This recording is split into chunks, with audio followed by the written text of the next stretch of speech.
다 같이 사도신경으로 신앙 고백하심으로 1월 16일 월요일 새벽 기도회를 하나님께 드리겠습니다. 나는 전능하신 아버지 하나님 천지의 창조주를 믿습니다. 나는 그의 유일하신 아들 우리 주 예수 그리스도를 믿습니다. 그는 성령으로 잉태되어 동정녀 마리아에게서 나시고 본디오 빌라도에게 고난을 받아 십자가에 못 박혀 죽으시고 장사된 지 사흘 만에 죽은 자 가운데서 다시 살아나셨으며 하늘에 오르시어 전능하신 아버지 하나님 우편에 앉아 계시다가 거기로부터 살아있는 자와 죽은 자를 심판하러 오십니다. 나는 성령을 믿으며 거룩한 공교회와 성도의 교제와 죄를 용서받는 것과 몸의 부활과 영생을 믿습니다. 아멘. 다 함께 찬송가 94장을 부르시겠습니다.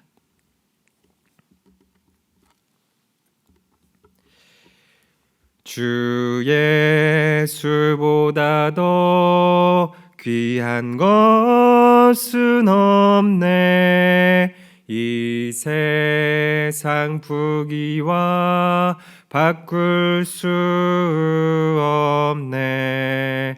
영축을 내 대신 돌아가신 그 놀라운 사랑 잊지 못해. 세상 즐거움 다 버리고 세상 자랑 다 버렸네. 주 예수보다 더 귀한 것은 없네. 예수 밖에는 없네. 주 예수보다 더 귀한 것은 없네. 이 세상 명예와 바꿀 수 없네. 이전에 즐기던 세상 일도 주 사랑하는 맘 뺏지 못해. 세상 즐거움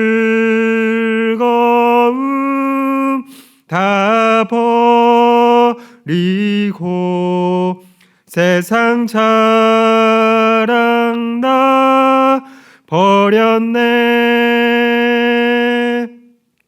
주 예수보다 더 귀한 것은 없네. 예수 밖에는 없네. 주 예수보다 더 귀한 것은 없네.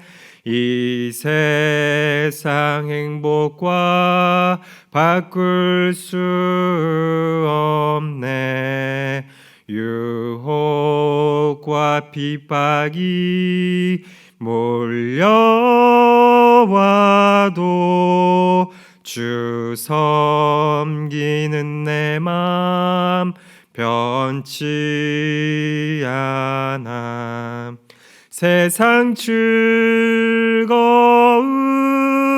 다 버리고 세상 자랑 다 버렸네. 주 예수보다 더 귀한 것은 없네. 예수 밖에는 없네. 아멘. 오늘 우리에게 주시는 하나님의 말씀은 빌립보서 3장 1절에서 9절까지의 말씀입니다. 신약성경 321면입니다. 빌립보서 3장 1절에서 9절까지의 말씀을 우리 교독하도록 하겠습니다. 끝으로 나의 형제들아, 주 안에서 기뻐하라. 너희에게 같은 말을 쓰는 것이 내게는 수고로움이 없고 너희에게는 안전하니라.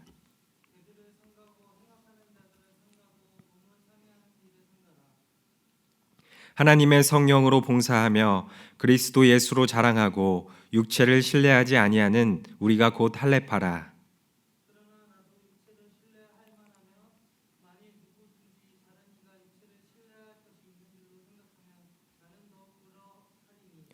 나는 8일 만에 할례를 받고 이스라엘 족속이요 베냐민 지파요 히브리인 중에 히브리인이요 율법으로는 바리새인이요. 그러나 무엇이든지 내게 유익하던 것을 내가 그리스도를 위하여 다 해로 여길 뿐더러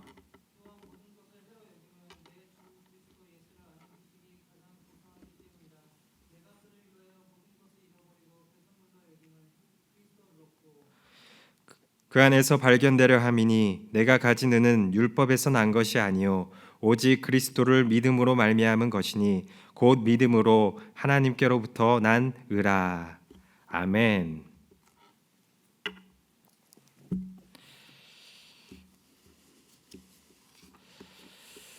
오늘 말씀을 보게 되면 바울은 먼저 1절에서 빌립보 성도들에게 끝으로 나의 형제들아 주 안에서 기뻐하라 라고 이야기를 하고 있습니다.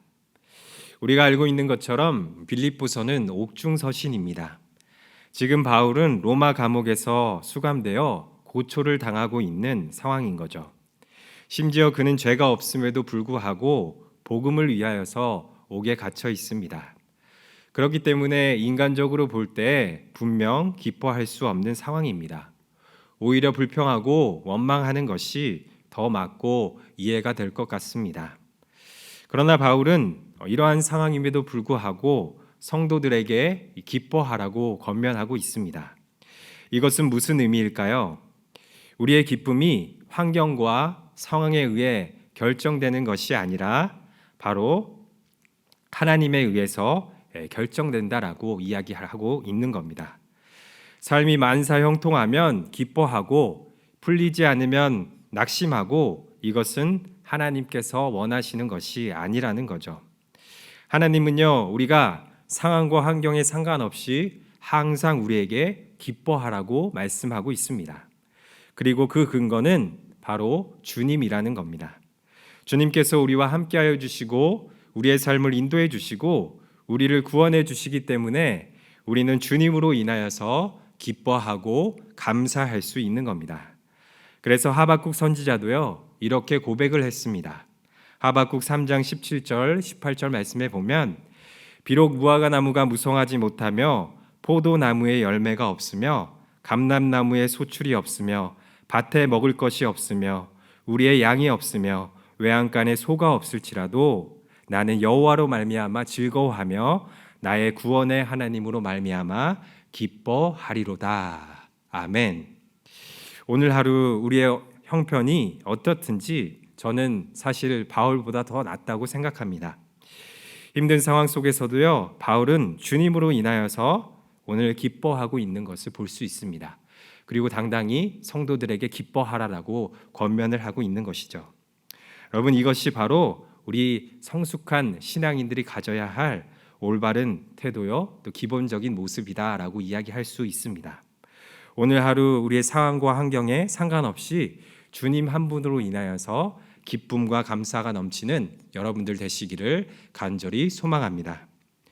다음에 2절부터 3절까지의 말씀을 보게 되면 바울은 이 빌립보 교인들에게 교제를 삼가해야 할 자의 모습에 대해서 열거하고 있습니다. 바로 당시에 이 대적이라고 불리우는 이 거짓 교사들인데요. 이들은 교회와 성도들에게 치명적인 결과를 가져다주고 매우 혼란스럽게 하는 자들이었습니다. 그렇게 바울은 이들을 삼가 조심하라고 이야기하면서 그들의 특징과 해악을 극단적으로 이야기하고 있는 것을 볼 수 있습니다. 먼저 바울은 거짓 교사들은 이 개와 같다라고 표현을 하고 있습니다. 여기서 말하는 개는요, 우리가 뭐 집에서 기르는 이렇게 뭐 다정다감한 이 반려견의 느낌이 아니라 무리지어 다니는 어떤 사나운 개의 모습, 그래서 뭐 어떤 들개들, 그다음에 이 짐승들의 모습을 표현하고 있는 것으로 이해하시면 될 것 같습니다. 당시 유대인들은요, 정결하지 못한 이방인이나 또 의식적으로 부정하여 언약 밖에 있는 이 유대인들을 이 개라고 그렇게 칭했습니다. 자신과 다르다는 이유로 무시하며 업신이 여겼다라고 하는 것이죠. 이러한 모습의 바울은 가만히 있을 수가 없었습니다. 그래서 당시에 거짓 교사들에게 너희가 우리를 이방인이고 또 가짜 유대인이라고 짐승 취급을 하면서 욕을 하지만 사실 걔는 우리가 아니라 너희다라고 역으로 이야기하고 있는 것입니다. 왜냐하면 이 거짓 교사들이야말로 하나님의 거룩한 뜻을 무시하고 자기 정욕대로만 행하는 자들이었기 때문입니다. 또한 오늘 말씀에 보면은요, 바울은 이 율법주의자들, 거짓 교사들에 대해서 이 행악자다라고 이야기를 하고 있습니다. 이것은 악한 일꾼이라는 뜻을 가지고 있는데요, 겉으로는 양의 옷을 입고 속으로는 이리의 마음을 품은 자들에 해당되는 겁니다. 그래서 위선이 가득하고 속이 잘 드러나지 않는 그러한 특징을 가지고 있죠. 그러면서 성도들에게 거짓 가르침을 전하면서 악한 길로 서서히 인도하는 그 모습이 바로 이 행악자 같다라고 이야기를 하고 있는 겁니다. 그렇기에 당시의 성도들은요, 이러한 거짓 교사들, 이 행악자와 같은 사람들에 의해서 항상 위험에 노출되어 있었던 겁니다. 그리고 다음으로 바울은요, 이들을 또 이 손할례당이라고 그렇게 칭하고 있는 것을 볼 수 있죠. 바로 몸을 상하게 하는 자들이다. 왜 이렇게 이야기했냐면 당시에 이 거짓 교사들은요, 할례를 강조했습니다. 그래서 이들은 그리스도의 은혜를 저버리고 율법의 의식적인 행위만을 강조했죠. 그렇기 때문에 믿음보다 어떤 외적인 행위들을 더 강조했던 겁니다. 더 중요하게 생각했던 겁니다. 그렇기에 바울은요, 그것과 관련하여 이들을 몸을 상해하는 자, 육체를 훼손하는 자라며 그 행위를 무가치한 것이다 라고 이야기를 하고 있는 것입니다. 이처럼 바울은요, 거짓 교사들의 위험성에 대해서 경고하면서 그들의 해악을 이제 특징적으로 이야기를 하면서 그들보다 오히려 자신들이 진정한 기독교인들이요 또 할례파임을 그렇게 이야기를 하고 있는 겁니다. 왜냐하면 자신들은 그 이유에 대해서 첫째, 성령으로 예배하고 둘째, 예수님만을 자랑하고 셋째, 육체를 신뢰하지 않기 때문이다라고 이야기를 하면서 오히려 거짓 교사들보다 자기들이 더 하나님 앞에 신실한 예배자이다, 그리고 더 거룩하다라고 이야기를 하고 있는 겁니다. 이 모든 내용을 종합해 보면 우리는 여러분들 이 같은 믿음의 형제들과 친밀한 교제를 분명 나누어야 합니다. 비록 불신자라고 할지라도 그들과 안전히 교제를 단절해서는 안 되는 거죠. 그러나 우리가 반드시 교제를 삼가해야 하는 자들이 있다라고 오늘 이야기를 하고 있습니다. 그것은 바로 당시에 거짓 교사들처럼 이 개와 같은 자들, 또 행악하던 자들, 또 손할례당과 같은 그러한 자들의 모습을 가지고 있는 사람들입니다. 이들은요, 자신의 거룩함을 주장하면서 다른 사람의 영혼을 올무에 걸려 넘어지게 하고 멸망으로 만들기 때문입니다. 그래서 교회 안에서도요, 마찬가지로 당연히 우리는 거짓 가르침을 전하는 자, 또 이단 사상을 전하는 이러한 사람들을 당연히 따라해서는 안 되고 멀리해야 된다라는 겁니다. 또한 이것을 적용해서요, 자신에게 지나치게 부정적인 영향을 끼치는 사람들과 저는 교제를 멀리해야 된다라고 생각을 합니다. 자신이 지나치게 좋지 않는 영향을 받을 경우에는 교제를 삼가하는 것이 신앙을 위해서도 현명한 방법이라는 거죠. 그릇된 사람을 자신이 품을 이 그릇도 되지 못하면서 무조건 품으려고 하는 것은요, 사실 자신의 신앙 또한 위험에 처할 수 있는 무척이나 위험한 일이기 때문입니다. 너무 부정적이고 너무 교만하고 너무 힘들게 하고 또 거짓을 행하고 또 쾌락을 좋아해서 이러한 곳에 유혹하는 사람들, 이러한 사람은요, 우리는 반드시 멀리할 수 있어야 된다라는 겁니다. 오히려 우리가 가까이 해야 할 사람이 오늘 말씀에 보면 누구입니까?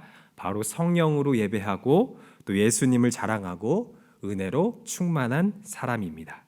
그래서 오늘 하루 여러분들, 우리는요, 영향을 받으니까 우리에게 부정적인 영향을 주는 사람들을요, 멀리하고 또 긍정적인 영향을 우리에게 주는 그 사람들을 가까이 하는 것이 지혜로운 방법이다라고 이야기할 수 있는 겁니다. 그래서 오늘 하루 살아갈 때 여러분, 이런 부정적인 영향들을 물리치고 또 긍정적인 영향을 받기 위해서 노력하고, 더 나아가서 내가 다른 사람들에게 또 긍정적인 영향을 끼치고 또 선한 영향을 끼치시기를 간절히 소망합니다. 다음에 4절부터 9절까지의 말씀은요, 바울이 이제 내려놓음과 어떤 지식의 고상함에 대해서 이야기를 하고 있는데요. 초대교회가 가진 가장 큰 문제는 바로 유대인과 이방인 간의 갈등이었습니다. 당시에는요, 예수님을 믿는다는 유대인 중에서도요, 이방인을 개취급하면서 할례를 받지 않고 또 율법의 금한 음식을 그대로 먹는 그들이 자기 형제가 된다는 그 사실을 인정하지 못하는, 굉장히 꺼림직하게 생각했던 사람들이 많이 있었습니다.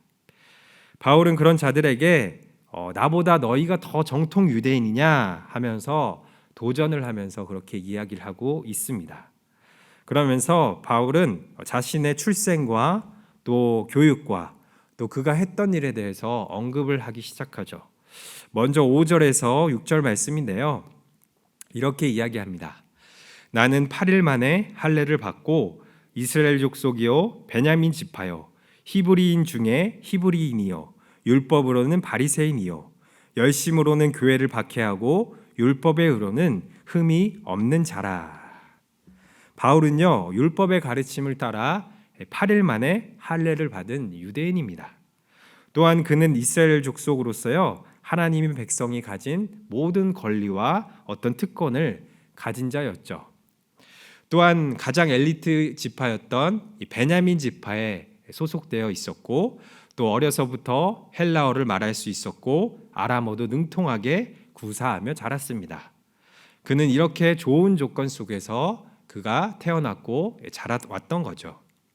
또한 그가 한 일은 무엇일까요? 율법의 가장 높은 수준의 신실함과 또 성실함을 보인 바리새인입니다. 누구보다도 교회를 열심히 교회를 열심히 박해하고 또 율법과 조상의 전통에 열심히 있었던 것이 바로 그의 모습이었던 거죠.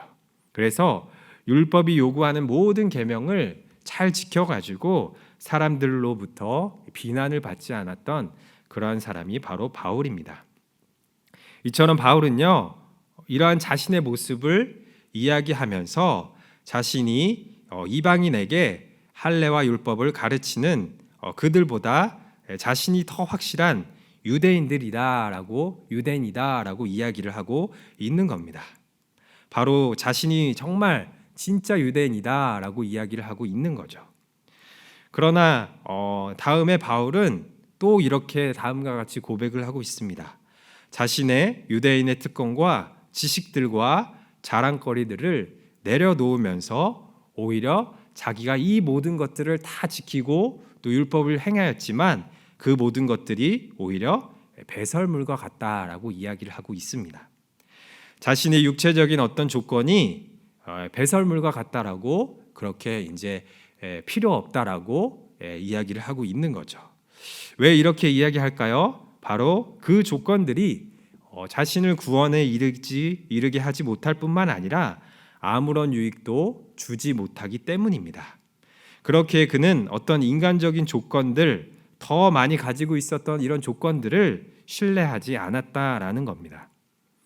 바울도요, 사실 예수님을 만나기 전까지는요, 종교적으로 굉장히 교만했던 자였습니다. 하지만 예수님을 만남과 동시에 이 모든 것들이 허무하다, 의미가 없다라는 것을 깨닫기 시작했던 거죠. 그렇기 때문에 모든 유대인의 특권을 내려놓고 하나님의 뜻을 따라 행동했다라는 겁니다. 이처럼 여러분, 우리는 인간적인 것들을 추구하게 되면 사실 유익이 없다라는 것을 깨달을 수 있게 됩니다. 일단은 여러분, 인간적인 것들을 추구하게 되면 하나님에 대한 믿음이요 점점 약해지고 또 사라질 수밖에 없습니다. 그리고 다른 사람과도요 멀어질 수밖에 없습니다. 그렇게 우리는요 항상 이렇게 인간적인 것들을 추구하면서 다른 사람을 무시하고 또 하나님 앞에서 자기 자신 마음대로 행동하는 그런 교만한 모습들을 우리는 내려놓으면서 또 조심할 수 있어야 된다라는 겁니다. 우리 인간은 항상 자랑하고 싶고 또 높아지고 싶고 또 드러내고 싶은 그런 마음이 있습니다. 우리 안에 하나님과 같이 되고자 하는 그러한 죄성이 늘 존재한다라는 겁니다. 그러나 오늘 말씀을 기억하면서 우리는 바울처럼 자신의 정욕을 과감히 내려놓을 수 있어야 하겠습니다. 자신의 지식과 지혜와 부와 명예와 학벌, 이러한 육체적인 조건들이 정말 하나님 앞에 아무런 의미가 없고 또 다른 사람 앞에 나아가는데 그것이 걸림돌이 된다면 그것을 과감하게 우리는 버릴 수 있어야 된다라는 겁니다. 자신의 교만과 자랑을 내려놓고 겸손한 삶을 살아가는 우리 성도님들 되시기를 간절히 소망합니다. 오늘 말씀에 바울처럼 그렇게 겸손하게 살아가는 그 모습을 하나님께서 기뻐하시고 또 우리에게 하나님께서 원하시는 모습이다라는 겁니다. 또한 8절 말씀에 보면 우리의 교만함을 버리고 또 추구해야 할 것이 있다라고 이야기를 하는데 바로 주 예수 그리스도를 아는 지식입니다. 그 지식이 이 세상에서 가장 고상하기 때문에 우리는 그것을 얻기 위해서 노력해야 된다라고 이야기를 하고 있는 겁니다. 여기서 고상하다라는 말은 가장 탁월하다라는 의미를 담고 있습니다. 이 세상에 다른 어떤 것이 있어도 예수 그리스도를 아는 그 지식이 가장 탁월하고 복된 지식이다라고 이야기를 하고 있는 겁니다. 모든 것을 얻고도 예수 그리스도를 얻지 못한다면, 모든 것을 알고도 예수 그리스도를 모른다면 그것처럼 불행한 인생이 없다라는 겁니다. 그러므로 우리 성도들은요, 모든 것을 다 상실할지라도 그리스도만큼은 온전히 소유할 수 있어야 합니다.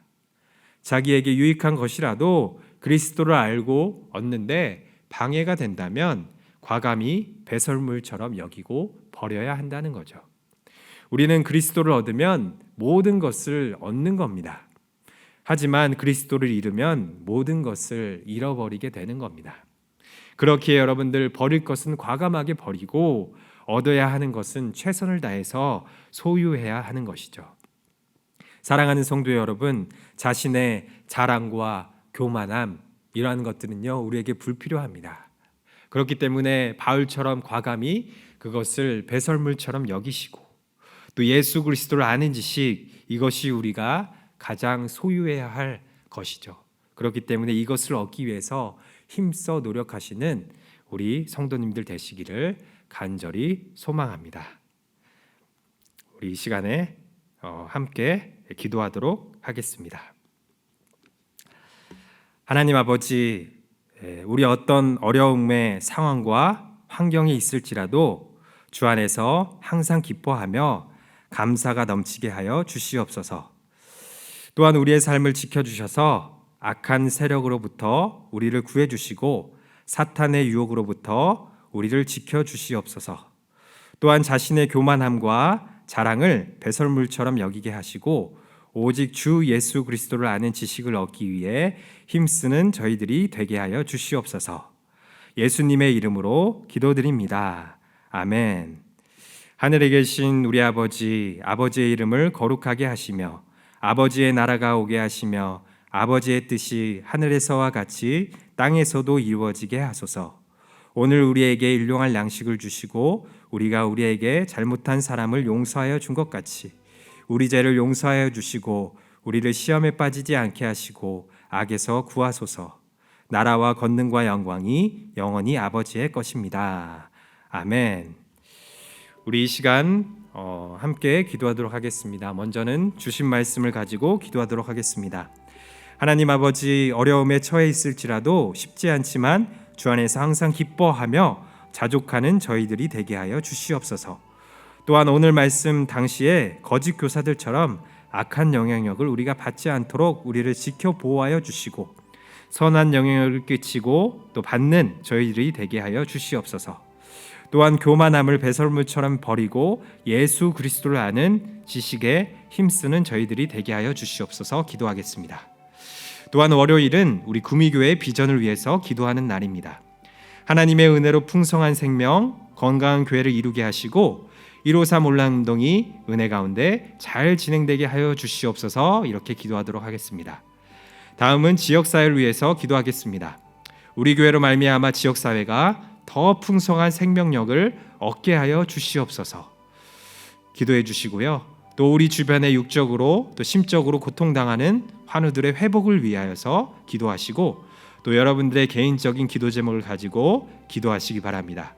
하나님께서 우리의 기도를 들으시고 반드시 응답해 주실 줄 믿습니다. 함께 기도하겠습니다.